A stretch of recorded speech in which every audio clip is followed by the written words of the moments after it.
Arganissima, New York.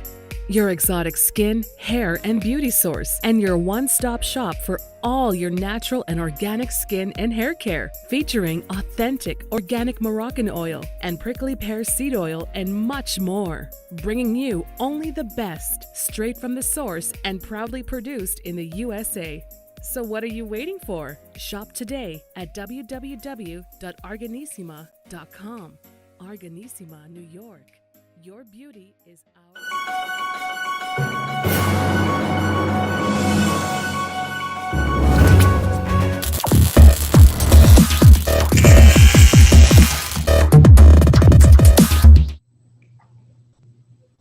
Folks, welcome back to the iHealth channel, iHealth Radio, with your host, Hurricane H. New day, new show, new topic. We've had the pleasure of working with our guest today, a couple of years back under a different world. It was just pre-pandemic, or at least at the inception of the pandemic, and that was with Reboot Integrative Wellness Center in Philadelphia. And I had the pleasure of having Steve-O, who was actually one of the founders and partners at the Wellness Center. But, today I have somebody else from Reboot who actually is going to bring us to what's new coming up, in the Reboot world. And last time I had the pleasure to meet with her in person and watch her in action in Philadelphia, doing a demonstration and a presentation about cannabis, the CBD benefits, pain management, and all that stuff. And so with me today, I have Felicia Greenfield-Blau, and she is going to talk to us about some new stuff that's coming up under the Reboot, auspice. So Felicia, welcome back to the show. Welcome to the show for the first time, and welcome back to Reboot. Yeah. Thank you so much. Thank you for having me. I'm really excited to be here. Well, listen, this is important. I mean, I spoke to Steve, and I know you guys always are looking at new things and making sure that holistic wellness is in place. And there's a lot of stuff going on in this space. And one of the things that, I guess the action going on in Philadelphia. Yes, exactly. It sounds never far behind. It sounds like a New York set. Exactly. Yes. When you live close to South Street, you never know what's happening. Yes. Listen, well, it is a snowy day. Things are happening. Yeah, things are happening. Yes. But that's okay. We recorded and it's all good. And you know what? Live in the city happens. Mm-hmm. So like I was saying, you guys are always creating new opportunities, new services, new products to make sure that the holistic, wellness is out there and people are receiving it. And you guys believe in that. I know you believe in all of it, and you do it day in, day out, and you've been doing this for years. So before we go there, I mean, just for people who may not have seen the actual Reboot and or watched the actual previous show, if you can give us just a quick debrief on what does Reboot, Wellness and Integrative Wellness Center does in general, just as a quick, startup, and then we'll go from there. Okay, so Reboot Integrative Wellness Center is a company that's majority women-owned, minority business, and I take a lot of pride in that. I have two amazing partners, and we come at integrative wellness with like a new view, combining Eastern and Western medicines. So we have traditional physical therapy, acupuncture, chiropractic, cupping, botanicals. We use a lot of CBD in the practice. I am a yoga and meditation teacher as well. So our approach is looking at a whole person, not just like a shoulder or neck or back as a diagnosis. We really try to speak with our patients about how are they living their lives? What's their stress management skills? How are they eating? How are they managing getting through everyday life, which can be incredibly challenging? What's their exercise routine normally prior to injury? And one niche that I have is in the breast cancer community. So I am really fortunate because I get to combine all of my great skill sets working with an amazing population of people who are struggling through cancer, and especially breast cancer. So I feel really fortunate every day. I never look at work as oh my gosh, I have to go to work, but I am just grateful every day to kind of go into work and help people. And that's the approach that we really take, that health and wellness is something that revitalizes us, that makes us feel more alive and stimulated. And we want to kind of carry that energy through to our patients so that they can be with us for whatever period of time of healing, and then they kind of take those messages with them. Mm-hmm. Well, thank you, Felicia. Well, first of all, you touched on a lot of things that are almost we cannot live without. I mean, we need health, we need wellness, and you guys cover a lot of it in terms of helping people either stay healthy or be better based, beyond a particular injury or an illness and so on and so forth. Actually, I've been to the facilities and they're great. I mean, you got gorgeous space there, and you have a lot of different things going on, and you do service a lot of folks and help them. And I didn't know that actually you went to the next level now, and you help cancer patient, things like that. So that's a pretty that's why I say it's a great day to actually talk about what's new at the Reboot business here. So beautiful. Now again, health. So we have offices in the city as well as in the suburbs. So we really can gather a large group of people.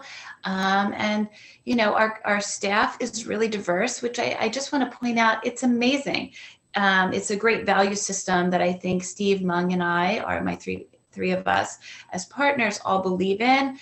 We live in a diverse city. And so I want people who are minorities of all sorts, an LGBT community, Black, Brown, Indigenous people. I want people to feel at home and safe and comfortable, whether they're in the Caucasian community or the Asian community where we have one of our locations. And I think that's part of what distinguishes us is that our differences are what make us unique and special, and we embrace that. And I love that. As a matter of fact, I mean, this show is airing all over, so that's worldwide. And it's always good to see that. Well, that also speaks to the makeup of the Pennsylvania or Philadelphia community. And you're right, you have different locations that service different communities, and you do have the practice and you have the knowledge too, because to your point, when you go to the facility in Chinatown, for example, it does cater a little bit more to the Asian community and so on and so forth. You go to other locations, so you have that theme going, and you have the right folks and the right capabilities to really manage and care and give the right. Because even just language speaking, it's a big deal, right? If you have the right people, meeting with you in their own comfort zone, it's a little different, when you have maybe a language barrier. And you guys facilitate that. That's important, and it makes the treatment, or at least the work that you do, a lot easier. So thank you for actually clarifying that, and that's a big point. You're welcome. And one thing I want to ask. I mean, I know the last time I was there, that was just like I said at the beginning of the pandemic. So with the pandemic, have you guys maybe explored? Well, have you used? I'm pretty sure almost you probably did this, telemedicine and so on and so forth in some aspects. And the reason I'm asking, now that happened, a lot of businesses are expanding beyond the realm of their, brick and mortar kind of concept, and they're using like telemedicine and Zoom, sessions and so on and so forth, with people.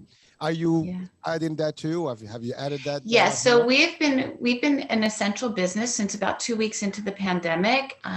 Made a lot of changes immediately to help people feel comfortable, patients feel comfortable to come in. However, because of my breast cancer work, I see people in many different states that travel up to a few hours to come see me, because there's not many people who have a specialty in breast cancer.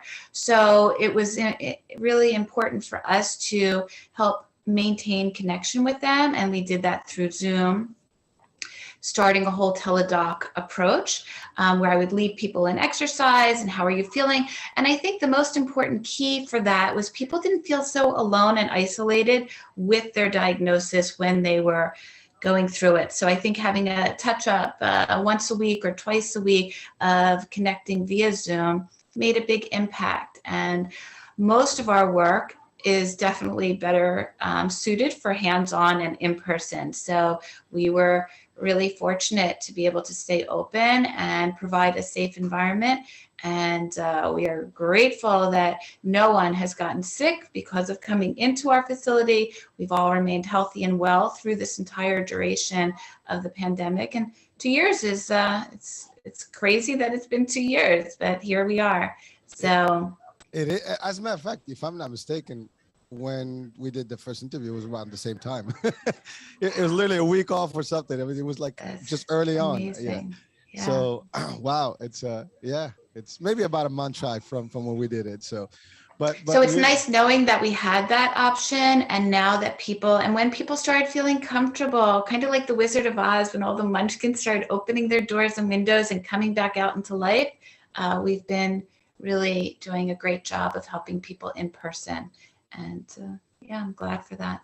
well, thank you for sharing that. Well, again, I mean, now the world is yours, right? You can do a lot more. But I do want to highlight something you mentioned.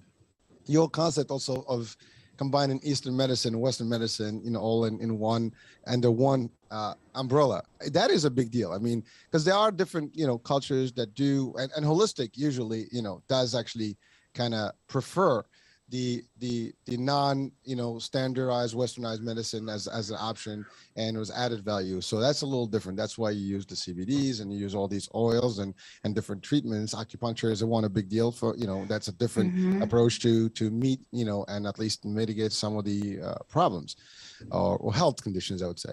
So that's I just wanted to really just talk about that for a minute. So your combo is pretty unique in a way, because not everybody uses that hybrid format.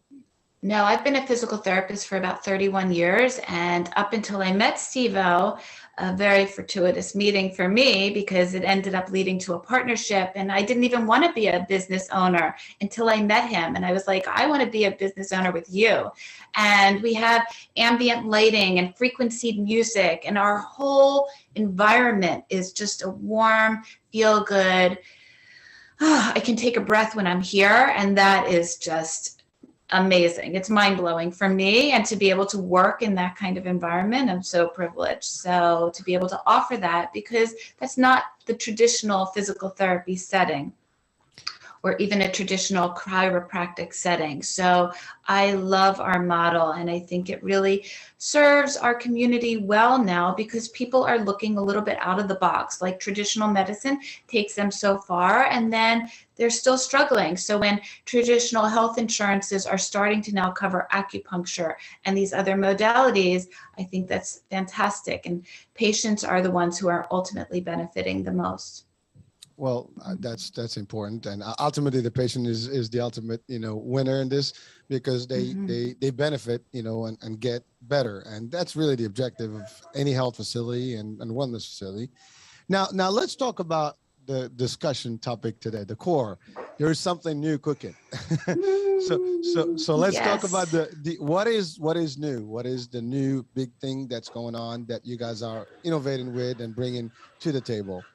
Right. So a couple years ago, I became a cannabis educator. Steve-O was clearly in the cannabis space, and that was a really fantastic way for us to meet and start learning about plant-based medicines and botanicals, and how they interact in our body, and how we have these natural receptors. So when people are using cannabis or hemp, it's attaching to receptors in our body that we already have. So it's not like we're bringing something foreign into our body. Our body already recognizes it for the goodness that it can bring. And now we are starting to expand into the psychedelic space of psychedelic assisted psychotherapy. And what that means is right now federally, ketamine is one psychedelic that is legal federally. And so it is starting to be used in settings where you have a guide, who's usually a doctor or a therapist, giving the medicine, and then also doing sessions beforehand, getting people ready for this type of medicine, which are called integration sessions before and integration sessions afterwards. So I've already started some coursework on this and have my first certificate, and just leading us down a new path where there's other certificates or learning that we are actively doing, so that when other medicines such as MDMA and psilocybin become legal, that we will be able to have another wing of our company to be able to offer another level, a next level of healing.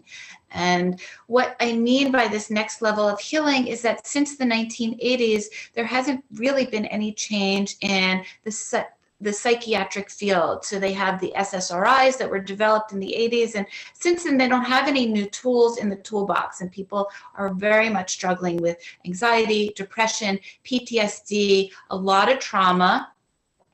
And there's not a lot of new avenues for them to explore to get some healing. And especially with the veterans community, we want to be able to service them more than we have been in this cannabis space, but to really be able to help them understand some of their trauma, understand their triggers, and to help them in this way. And psychedelics, through the research that's being done at MAPS and other large organizations like Johns Hopkins, they are learning that the psychedelics impact the way our brains are working, moving memories from a short-term place to a longer-term place. And these memories of trauma get stuck in certain parts of our brain that are just really short-term. And so it takes a quick trigger and they're right back in the trauma.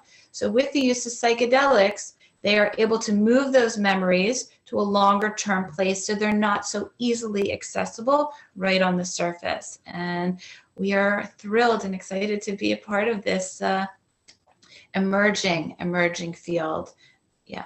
Well, thank you, Felicia. So just for the purpose of our audiences and the terminology, psychedelics, I mean, you referred to one medicine that is potentially used today and approved in the under the federal law.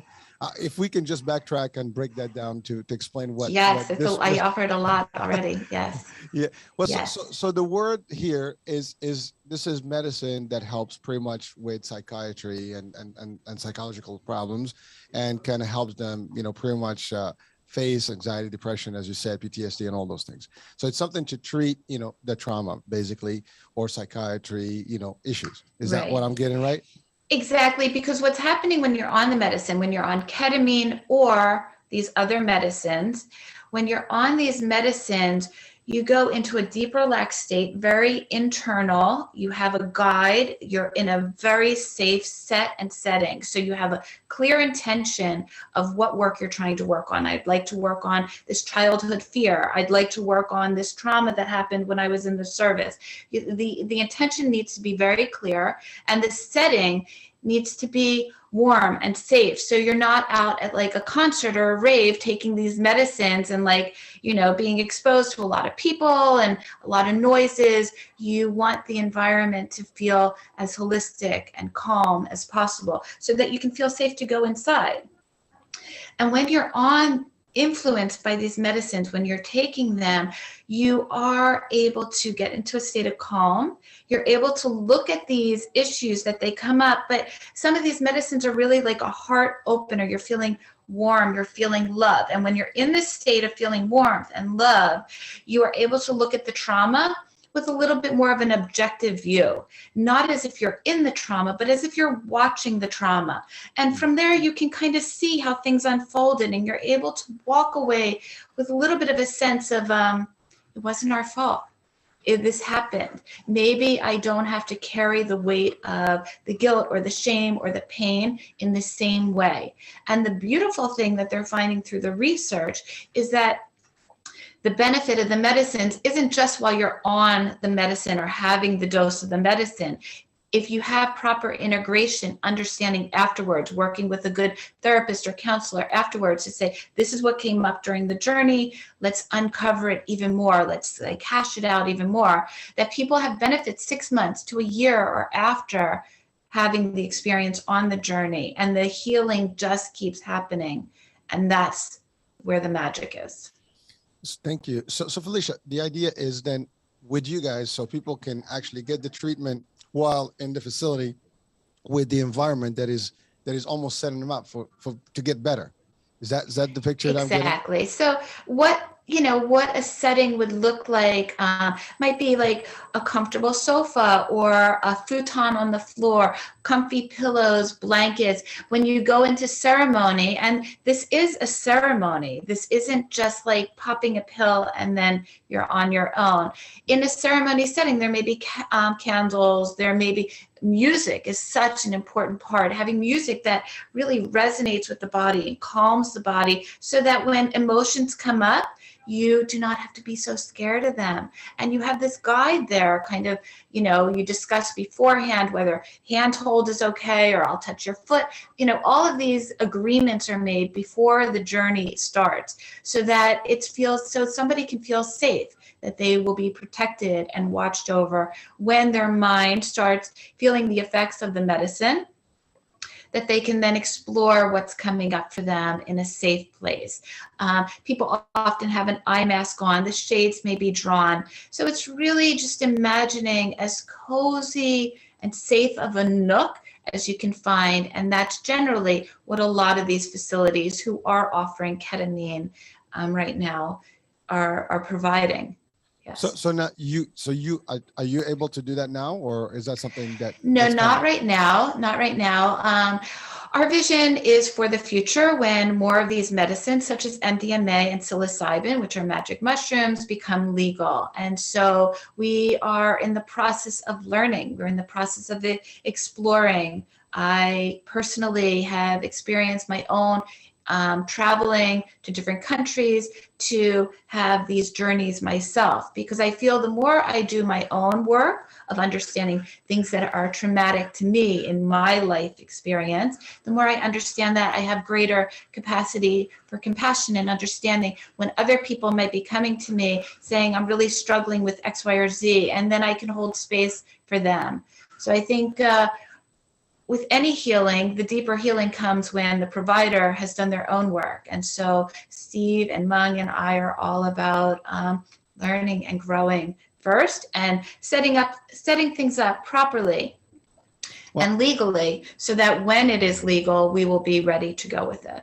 Well, I love your proactive approach, because you are literally, getting ready for the future, yes. and being one of the few, at least that are already in there. Like you're setting, your new platform and your new, hip stuff that people would really want to be part of. And that's great, because sometimes people are too late in the game. You're ahead of the game. Yes, and we are ahead of the game. That's awesome. That's also brilliant. That's the vision. But you did mention something about as this medicines become approved and legal, and you talked about the magic mushroom. So so let's talk about that. How far are we when it comes to the federal government approving some of these additional things? I know CBD is still, frowned upon in the federal state, in the federal level. Well, cannabis is still federally illegal. So different individual states, I think we're up to 33 or more, have approved it legally for medical use in the state.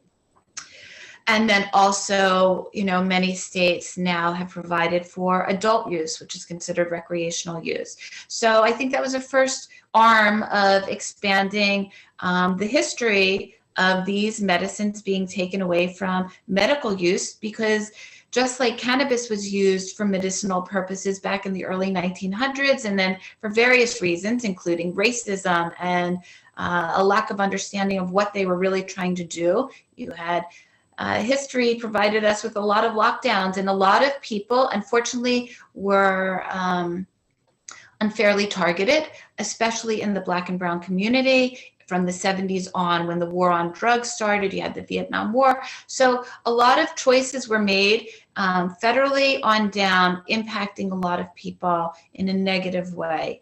And so I think that's where so much education comes. It's important for people to understand that this was unfortunate that this happened, but there's significant medical benefit that people can get from cannabis and from hemp.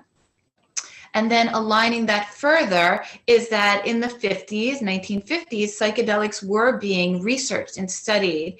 And because people started using them recreationally, once again, the federal government got scared. You also had the Vietnam War, where, if you have a bunch of people who are taking psychedelic drugs that are leaving you feeling heart open and loving and peace, that you're not going to want to be drafted into a war. So they really had to cut things off, which unfortunately impacted the medical benefit that these medicines were offering. And so this is now a reemergence of something that was old and new to have benefit, and now more and more research is being done.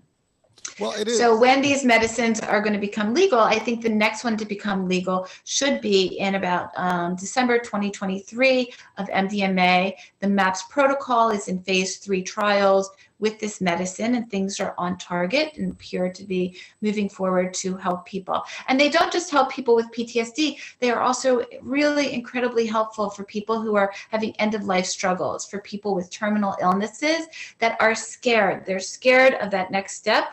I think as a culture, universal culture, we have a fear of death. And once you understand and kind of can develop a little bit different relationship with death, you can then not feel so much fear, and you can actually be present to the experience that the disease is happening, it's unfolding the way it's unfolding, and let's explore what might be afterwards. Let's explore what this journey really is about. Thank you. Well, so you mentioned something about a lot of states have come up to play and made it like, you know, like legalized in at least on the cannabis level, and you know, and then you talked about the ketamine. I think one that is already approved. And you talking about the new the acronym was MDMA, yeah. MDMA. So that's coming up next year and the end of next year, and so that's coming. That's close enough. I mean, that's really and then we're talking federal now. We're not talking state. So, federal. Right. Which basically that makes it available to everyone, the Medicare and yes, you know, so it changes and veterans and through the VA, and yes, helping people who really need it. There's a very high suicide rate for veterans who have done amazing to serve our country and protect us, and they come back and they are traumatized, and we need to have some more tools in our toolbox to be able to help them find some passion in life again and feel safe and understand what happened with that trauma, and then to be able to move past it so it doesn't become just an everyday part that they're struggling with. Well, you mentioned something also about well, first of all, thank you for that, because I mean, for our veterans specifically, it is traumatizing to be in those experiences they actually, you know, face when they're really at war, and then when they come back, there's all kind of, you know, bad things that can affect their lives, you know, and then certainly the medicine and the treatment can help, you know, keep them nice and just, you know, get them into a normal state, right? So that's a very beautiful work that helps, you know, folks, you know, to regain normalcy, right? But then you mentioned something about the end of life, which is a big deal. Hospice, you know, or you know, pain management towards the latter part, and that's the thing I wanted to differentiate. Is that just purely for pain management, or just to almost deal with the concept of, like, you know, it's coming to the end? I mean, there's two different levels there. I don't see the psychedelics as a specific way of managing pain. I think there's might be a different relationship, just like with meditation, there's a relationship that happens when you are dealing with people in pain. Helping, I think, as a society, we think that we are here and we should have a good life and things should be easy and we are entitled to X, Y, or Z. And I think through my meditation practice and through my growth, I've come to understand we are not guaranteed anything. So once we come to an understanding, we are not guaranteed anything, and that this life is about experiencing good things and challenging things, and learning how to get through those challenging moments with some self-control, with some self-understanding, a lot of compassion. Then from that place, we can look at people who have chronic pain and form a different relationship to the pain. They can kind of watch the pain. They can have a relationship of talking to the pain. I see you. I know you are there. How do we get through some of our day? How do we experience some joy, even with some hardship? So we may carry around that chronic pain, but how do we still find moments of gratitude every day, even in the hurting? But I do believe that the psychedelic experience allows us to see that life is not just the four walls that we are living in our house or our environment that we've created, but there is something magical and actually much bigger than just us, that we are connected to the trees, we are connected to the earth, we are connected to people all around. I am connected to you and you are connected to me. And once we start seeing that fullness, from there, I believe the experience of losing this physical body becomes a little less scary, because I think we can see that there's more of a just a flow. There's a beginning, there's an end, there's a fluidity to it. Just like plants start from a seed and they grow, and then each season they die and they come back. So, everybody has their own religious take on life and death. And so I'm not speaking from this as a religious person. I just think that I'm speaking more of just a human perspective of, I know the more I become in touch with that, I am connected to the plants and the trees. And so instead of maybe going out and saying, oh, that's a pretty flower, and grabbing it, I may just observe it and smell it and notice it and take a picture of it. And now that flower is a part of me and it's with me, but I don't have to own it. I don't have to rip it from the ground to have it.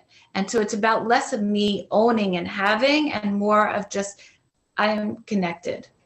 Well, I think I had a show a couple of weeks back, or maybe last week.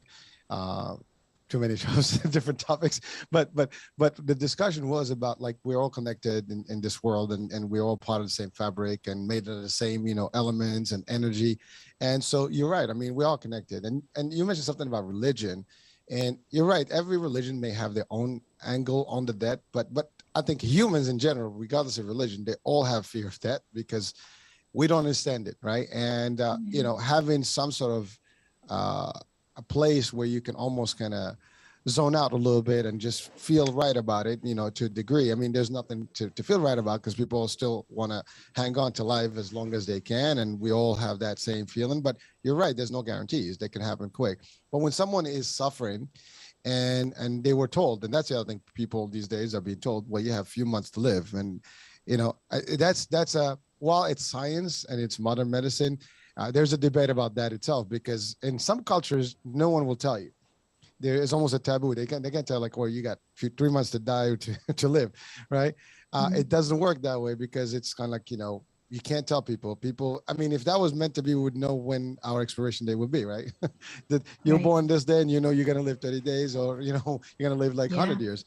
That's different, but we don't, it's the unknown. And that's what makes life, us going, along with life. You just live your life without having to worry about it. If you anticipation of that is worse than death itself, as the saying says, right? So you can't potentially live knowing that, you have a time. Like if we see in movies, they say, you're going to die at this moment, the person goes crazy. Cause how do you live with yourself, right? So, but when someone tells you that as a medical, well, I'm sorry, but your thing is terminal and you got only a few months to live. I'll give you a good example. This happened to me. My father, I was told, that he was basically, terminal. I never told my dad that he was. He lived his life until the end, not knowing that it was the end until it happened. And so I chose to do that for him because I did not want him to be anticipating or be scared or whatever of that. That was a choice. Some people say that was wrong, but everybody makes their own calls, right? But the fact of the matter is, I don't believe that when someone tells you that, it's basically they already give you a death sentence. Like somebody who has been sentenced to death, literally, and they went in for that, shot or that electric chair, right? It's like, how do you live? I mean, you live in with fear. Like every minute someone knocks on the door or gets a day closer, just think about like when you're going to do a speech on a stage, right? You get that fright, stage fright, that anxiety before, and you're like, your heart's beating and stuff. That sensation now lives with you every day. It's like, you're scared. You don't want to do that. But you're right. If you set them up with an environment where they're more calm and they can see themselves in a better place and relax and stuff, it may ease up those moments and those days for them. And I like that concept because at least you help them. And that's what a lot of the end of life, hospice treatments, they put medicine, they relax them, they give them an environment, they live happy until the time's up, right? And that's a big deal. So I know I've almost, digressed from the whole discussion, but really the concept of life here is important. And the setting of where someone is feeling better, which is what you guys are looking into in this new venture, as well as what's already being done, it's going to make a difference for a lot of lives. Bottom line. Yeah. One thing you said, about the medicines. Now, these are basic medicines that basically help, almost, they're not hallucinogens. They are actually, medicines that. These are hallucinogens. These So they are hallucinogens. actually. So they are. So there's in the brain, in the frontal lobe of the brain, there are three different areas of the brain, but that we're specifically addressing with psychedelics. But in one area of the brain, there's what's called the default mode network, which is where a trauma happens, and it's very easy for that trauma to keep happening over and over again, which is why it's challenged to move that memory, for it gets stuck in that area, and it can't be moved to a long-term memory. And when things move to a long-term memory, they're kind of in the back in the files, but it's not like present every single day.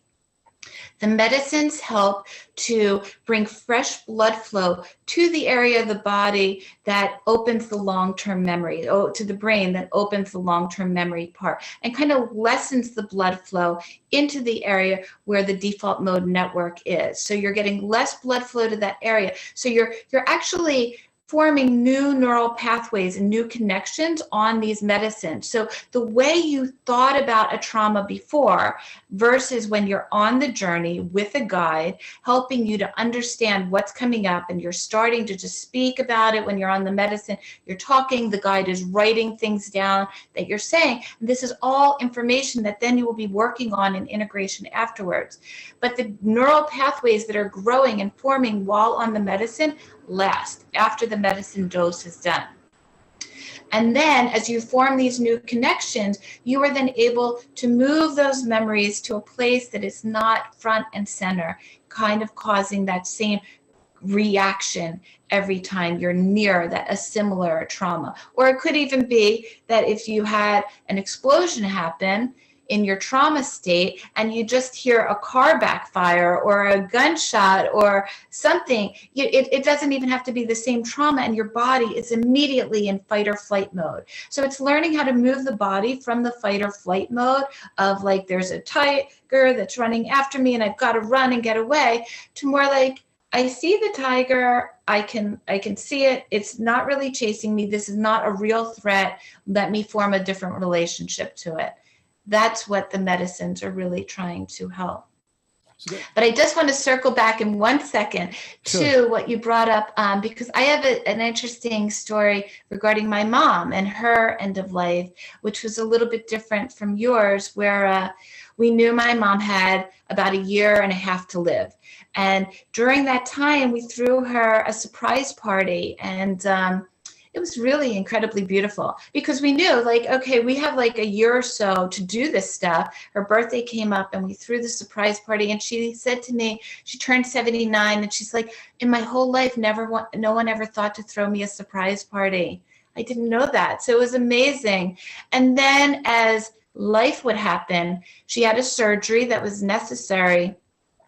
And a week later, she died. 10 days later, she died. So this year, this idea of we have 1 year, let's pack it in, didn't actually come to be. We had a few months. And so I had a lot of gratitude towards the doctor for sharing this is the window, because I feel like if you can get past the fear of like, oh my gosh, I only have this. Once again, the ownership of the ownership of this physical body, the ownership of this life, and then can like just let a little bit of that go into like, I'm grateful today, I woke up today, what do I want to do today? How do I want to experience this life? How do I want to like play in the snow, or take a deep breath, or look at the sky, or notice the sun, or notice a bird flying by? Like, our joy can come in really small ways, and we are used to the big ways, the things that are flashy and abundant and beautiful, but not often the things that are right around us. And so I invite people to really start noticing the little things, the little things.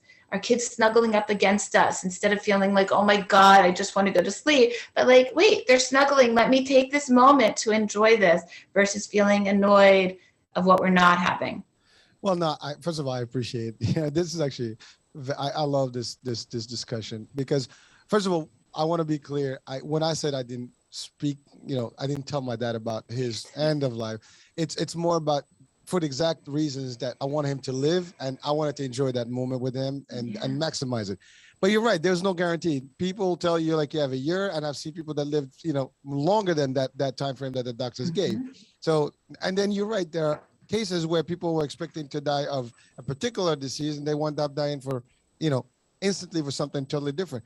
So again, there's no guarantee in life, and you're right. We have to cherish this life for what it is, moment after the other. And a lot of people sometimes they get in the hustle, and they just they live in stress. You don't. Life is too short. Time is valuable. Enjoy it with your loved ones. Enjoy what you want to do. Do something that you love, whether it's work or fun stuff. So you're right. I mean, it goes beyond just the obvious. And yes, I mean, there are decisions that are made. But like I said, the reason I mentioned that whole idea about the end of life of my dad was more about the concept where someone is telling you that, and you want to fear, and you want to ease them up into like at least accepting it. But if they live in a more relaxed mode, they might not have the anxiety of like, the anticipation. That was kind of really the moment. But what you did was also lovely. I mean, you knew it, you made something count for her. And for you guys, it's a memory that will last, forever, eternally. Exactly. Yeah. I think the thing that we can take away is that it's hard to get the idea of losing someone. And I think we make the best choices with how we have the information at the time. And I know I've made different choices in the care of my parents, and you make choices, and we're all just showing up the best we know how to show up. And we want people to not suffer. That's ideally what we want. We don't want anyone to hurt, anyone that we love. We want them to feel as good as possible. So I really honor where you were coming from and your intention to help your dad have the best possible outcome for however long he was going to be here. Well, thank you for that. And just, I mean, I can give you a back context on that one. So he had prostate cancer, but it was already metastasized. So at the time we realized that it was basically over. And so the doctor said, I wanted to do a surgery. And the doctor says, dude, there is no surgery that's going to make him feel better. Maybe he's going to have some movement in his legs because he was paralyzed, but that was it. So at the end of the day, if you choose to do surgery with him, because I had his proxy, he said he will just be basically upside down, on a bed in the hospital, suffering for whatever time is left. And that was actually the trigger where I said, okay, no surgery. Let him live with minimum impact and enjoy whatever's left. And I have to enjoy my time with him. Yeah. And he had been, because it was overseas and he came in, I haven't seen him in years. So I managed to enjoy whatever. And, my kids were born at the time. He got to see all of them. And, and that was it. So, but it was beautiful. And the way he went, it was just peaceful. So that was kind of like so there was a whole reason for that. And for folks listening and watching, understand that no one is expecting anything to happen in this case until it happens. We always think that it's going to happen to everybody else, but it can happen to anyone. And when you are put and faced into those moments, you got to make choices, and sometimes they're difficult choices, and you deal with it, like you said, you deal with it the best you can. Yeah, I deal with that every day. I deal with people who are battling cancer every day. And I think an important reminder also for people is to live as best as we can with less judgment, because until you're walking in the shoes of the people that are walking in them, you really simply just do not know. I can have compassion and I can have empathy and I really feel for their struggle, but I don't know the pain that their body is suffering. I don't know the challenges their mind is racing through, or their anxiety, or we just don't know. So I try to live in a place of non-judgment as much as possible. I'm human, so of course it shows up, but I try to witness it. Okay, that seems a little judgy, Felicia. Let's take a look at that for me, because then I can say what's coming up for me that I'm judging this other person or this other situation.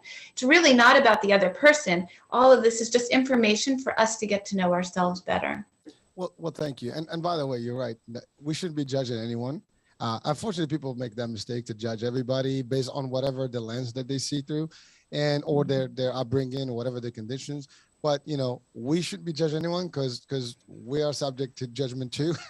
And we everybody, again, we have rules in this world that we should abide. I mean, we share society, but certainly it's not a call for someone when you see something, give them the benefit of the doubt, because you don't know what they're going through. And I think that's a big deal. And the more people learn to do that, the happier they're going to live their lives, and easier they'll be able to integrate and enjoy life with everybody else.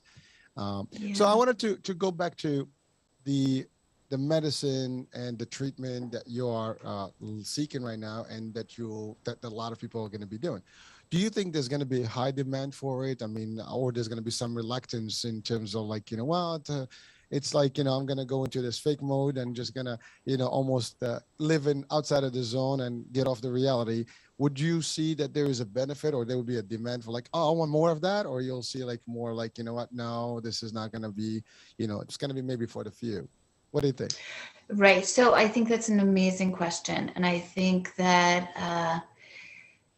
this is really going to take off. I think a lot of people, once they understand and feel safe and secure around what's happening in the psychedelic assisted psychotherapy space, once they understand that there are trained people, that you are not just taking a drug and wandering the streets or going to a concert or using it in not a ceremonial healing setting, I think that will help. I think also that right now it's a little cost prohibitive.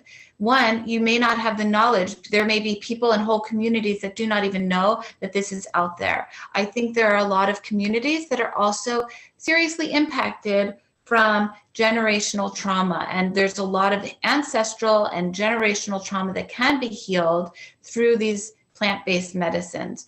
So if you don't even know that it's an option to you, then that kind of puts you behind in your knowledge or ability to even receive this type of healing. So in the psychedelic assisted psychotherapy space, we are trying to gather as many therapists and guides to be a part of it. Right now, that's why it's not just me that's learning, but hundreds and hundreds of people out there from all different careers are trying to understand how to have a place in this. And there's many different roles in this environment. And also, in terms of the cost, that the more money that's put into it, it will be open and available to people who maybe can't afford it, which is also kind of a pattern that we've seen in our culture, that if you have money and you have the means, you know about the latest and greatest things. And if you are not in that category, or if you are a minority, you may not feel as safe because unfortunately, our government has used certain groups of people to do experiments on them, even with psychedelics back in the 50s, that have been unfairly kind of targeted for, they would say, as knowledge or an experiment to gather information for research, but not with the direct approval from the individual people. A lot of this happened with people who were incarcerated. I think of the Tuskegee experiments that were done. So I think that there's a fear in certain communities. Also, these are medicines that were used in indigenous practices throughout time. And so as more white people or wealthy people or whatever, however it's viewed, are kind of taking ownership of these medicines, we need to remember where they came from. We need to remember the people and the history and the culture that is tied in with them, and show them deep respect, and also to be inclusive so as many people can get the healings from these medicines as possible. Well, thank you. That's pretty deep stuff. And you touch on healthcare inequities and all kind of stuff. And there's that sense. And, as much as we think it's as equitable, it's still, there's a lot of work to be done. And you're right. So access to care sometimes can be inhibited because of cost and everything else. Some things are not covered, for example, by Medicaid, and you have to pay for them, but you don't have the money, you're not going to be able to reach them. And so some of these services also are not covered by any insurance, which will be, very expensive. But that's a question also. I mean, are the providers willing to kind of, play a different, role in this, and maybe the cost will be a little bit less, I mean, I know there's expenses for everything. So it takes everybody. So one of the places where I did my training was Sound Mind in Pennsylvania, here in Philadelphia, and they are based out of West Philly. They chose that consciously. It's an area of the city that has a lot of minorities, has had a lot of historical trauma in that area. And so there are a lot of scholarships for people who may not be able to afford these medicines and afford this type of therapy, so that everyone, so everyone can have access to this healing, because that's when we all rise as a community, is when everyone is a part of the benefit, not just certain few. Wow. Well, thank you. I mean, that's great. I mean, to know that, and I hope there's more of that, and So in much the years more. to come. Well, so now I want to ask you an innovative question. I know you guys are very innovative at Reboot, and you're always looking at the next step. Now, I know we're talking metaverse these days, and the meta space is going to be big. It's just, that's going to happen. It's just a matter of, when. It's already happening, but it's going to get deeper and more common.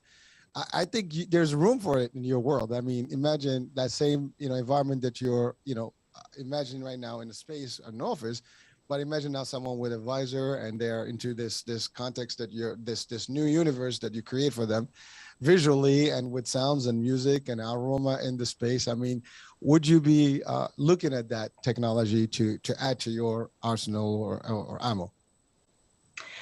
I think that's a great question. I think Reboot is an integrative approach to health and wellness and healing. And so I think as we learn more about what you want people to be feeling safe and grounded, and you want people to buy into it. And so while we have these wings that we are, different avenues that we explore, our home, our hearth is traditional. Our home and hearth is physical therapy as people know it. And, because we are insurance-based, so there are different rules and guidelines. And so while there's a lot of metaphysical elements out there, we try to kind of combine them with a beautiful balance, because if we're too woo-woo, we're not going to have our bread and butter. And so I think, it's a fine balance.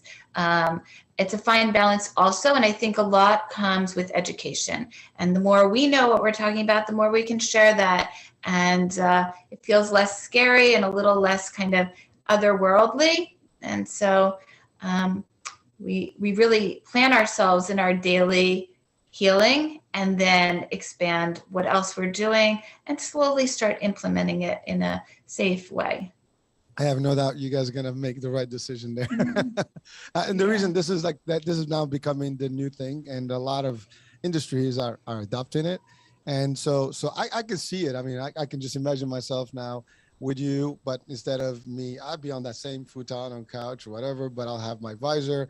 And now you can change the actual scenery for me, and I can see a whole different world, and just, I can see that the whole simulated, environment, will enhance the experience. And I think it sounds amazing. I want to jump into that chair today. So I love it. Well, I mean, I'm an adventurer, so I love exploring these different avenues, and that's part of what gets me all juiced up, is knowing when I can see and envision and experience something that's a little bit out of the traditional realm. Well, you guys have dabbled in things that many others didn't, and you've come up nice and on top with your services and products, and you're definitely helping people, and you're cutting edge, and that's the key. But I think what the real key is, if I'm being honest, is doing it with integrity. So I think there's a lot of different companies that are trying to do everything that we're doing, but we are really rooted in having humbleness and gratitude and a lot of ethics. And I think if that's your platform that you're working on, then everything else you do will come from a place of I can trust them, because I know that they're not just doing it to make money. They're just not doing it for fame or wealth or prosperity or ego. So if we keep our egos a little bit at the door, and then come, and that this is a place of healing, I think people see that and people feel that. And that's what distinguishes Reboot from other providers. I think that's a great wrap up for our show, because at the end of the day, that's what counts. I mean, there are plenty of services out there. There are plenty of choices, but people tend to want to, gravitate towards, credibility and trust and integrity, and people that are going to do the right thing for them. And so if I'm coming to you, I know that I can trust you, and I know you have me in the best of things, right? So that's a big deal. And so... Well, listen, Felicia, we're coming to the end of the hour. That was great. But so Yeah. any last advice or words of wisdom you want to share with our audiences today? I just am really grateful to have had this opportunity to kind of talk about topics that are really exciting for me and I think are coming more to the forefront. I think being open and exploring what's coming is a great perspective to look at, and having really trusting, honest places to be able to get your information. So I think what you are doing on your show and bringing in all these guests that are going to help people understand what's happening out there is a great way to get a good message out, an important message. Yeah. Well, thank you, Felicia. And by the way, Yeah. folks, I will have the actual link to the website, Reboot's website, so people can actually. Yeah. Reboot Integrative Wellness Center, rebootiwc.com. We have a great website. I'd love for people to check it out and like us on social media, on Facebook and Instagram. That would be fantastic. Perfect. And by the way, I think you did mention you deal with people in the adjacent states. So people can come in. I mean, if you're in Jersey, you're really just a bridge over. Exactly. Yes. You know, so Yes. you and I guess Delaware as well. So those Delaware, Maryland. Yes. Yeah. People you're do not- travel. I think if it's a good service, people are going to come and find you. Yeah. You're an hour away from New York City. You're Yeah. about an hour from the other, surroundings. So there's a lot of opportunity. So folks, Yeah. please do check out, Reboot's website and reach out to Felicia or Steve-O anytime. And so, it's good stuff. Felicia, thank you so much for the time. Thank you so and, much. Yes. I think we had a great exchange here. Folks, Yes. thank you. Folks, thank you for being with us and watching on iHealth, listening on iHealth Radio, watching on the iHealth channel. I'm your host, Hurricane H. We'll be talking soon. Different day, different show, different topic, different guests. Bye for now. Bye.